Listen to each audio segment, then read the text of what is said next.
আজকে খুব সুন্দর জায়গায় এসেছি। আসলে অনেক অনেক বেশি ঘুরতে মন চায়। আমি আসলে এত বেশি ঘুরি না বা ঘোরা হয়ে ওঠে না। মাঝে মাঝে যে সব জায়গাগুলোতে যাই সেটা যদি ভালো লাগে তাহলে আপনাদের সাথে একটু শেয়ার করার চেষ্টা করি। আজকেও খুব সুন্দর জায়গায় এসেছি এবং চেষ্টা করছি একটু ঘুরিয়ে ঘুরিয়ে দেখার। আমরা যে স্টোরটাতে এসেছি এই স্টোরটা পুরোটা ঘুরিয়ে আপনাদেরকে দেখালাম এবং এখনই এর থেকে বের হয়ে যাব। এরপরে স্টোরের বাইরের যে অংশটা সেটাই একটু দেখিয়ে দিচ্ছি। খুব সুন্দর একটা জায়গা যেখানে আমরা এসেছি। আমরা আসলে এসেছি আপেল গার্ডেনে। আমরা আপেল পিক করবো, সেজন্য আমরা যখন এসেছি এই গার্ডেনটাতে তখন আগে থেকেই বুক করে নিয়েছি। প্রত্যেকটা ফ্যামিলির জন্য ওইভাবে বুকিং দেয়া হয়। বিভিন্ন গার্ডেনের নিয়ম এখানে বিভিন্ন রকম। আমরা যে বুকিং দিয়ে রেখেছিলাম সেই জন্য আমাদের যে ব্যাগটা, একটা ফ্যামিলির জন্য যে ব্যাগটা, সেই ব্যাগটা নিয়ে নিয়েছি। এই গাড়ির মাধ্যমেই গার্ডেনের একদম ভেতর পর্যন্ত আমরা যাব। যখন যাচ্ছিলাম পাশ দিয়ে মাঝে মাঝে একটু ভিডিও করছিলাম, তো অনেক ভিতর পর্যন্ত আমরা এই গাড়ি দিয়ে গিয়েছি এবং মাঝে মাঝে থেমে থেমে আমরা আপেল পিক করেছি। তো এখানে কয়েক ধরনের আপেলই ছিল। তার থেকে আমরা কয়েকটা গাছ থেকে যেগুলো ভালো লেগেছে সেই আপেলগুলো আমরা ওখান থেকে ছিঁড়ে ছিঁড়ে নিয়েছি। তবে যেটা শেয়ার করছি, আপেল পিক করেছি সেটা বড় কথা না, আপেল নিয়েছি সেটা বড় কথা না। যে জিনিসটা সবচেয়ে বেশি খারাপ লাগে, আমি এর আগেও আরেকটা ভিডিওতে আপনাদের সাথে শেয়ার করেছি যে কোন জিনিসটা বেশি খারাপ লাগে, সেটা হচ্ছে এই যে আপেলগুলো, প্রচুর আপেল নিচে মাটিতে পড়ে থাকে।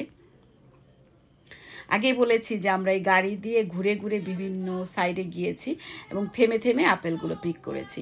তো যেটা বলছিলাম যে যখন আমরা আপেল গার্ডেন বা কোনো গার্ডেনে যাই, যখন দেখি যে এই যে আপেলগুলো নিচে মাটিতে পড়ে থাকে, ওইভাবে কি বলে, ওইভাবে আমরা এগুলো নিতে পারি না বা নেই না, বা নিলেও আমরা এমনি এমনি নিতে পারি না, নিচের থেকে তুলে যে আপেলগুলো সেগুলো। তো কাছ থেকে দেখিয়ে দিচ্ছি, এই যে দেখেন কত আপেল নিচে পড়ে আছে। হয়তো বা কেউ তুলেছিল, এগুলো ভালো লাগেনি খেতে, এভাবে ফেলে দিয়ে চলে গিয়েছে।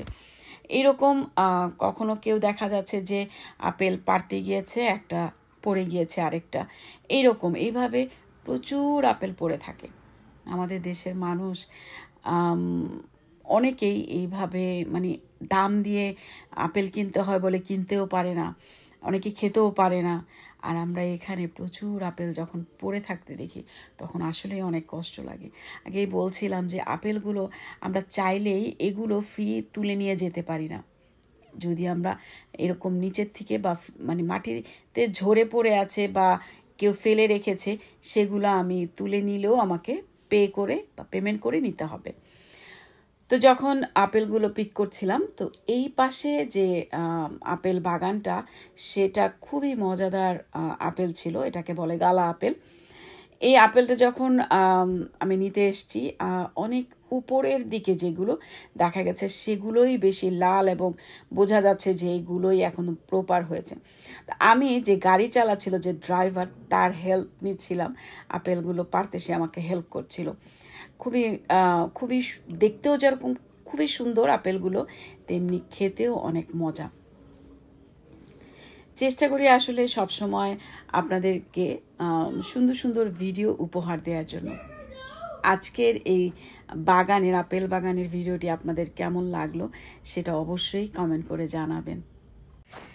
এখানে অনেক ধরনের আপেলই ছিল এবং প্রত্যেকটা গাছ থেকেই চেষ্টা করেছি একটা করে পেরে নিয়ে টেস্ট করতে। যেই আপেলটা বেশি ভালো লেগেছে সেটাই আমরা বেশি করে নিয়ে এসেছি এবং সবচেয়ে বেশি ভালো লেগেছে গালা আপেলটাই, এবং সেটাই নিয়ে এসেছি ব্যাগটি ভরে, যে ব্যাগটা আমরা নিয়ে গিয়েছিলাম। কেমন লাগলো আজকের এই ভিডিওটি অবশ্যই কমেন্ট করে জানাবেন এবং যদি ভালো লাগে অন্যকে দেখার সুযোগ করে দেওয়ার জন্য শেয়ার করে দেবেন ফ্রেন্ডস অ্যান্ড ফ্যামিলির কাছে। আজ এ পর্যন্তই, আল্লাহ হাফেজ।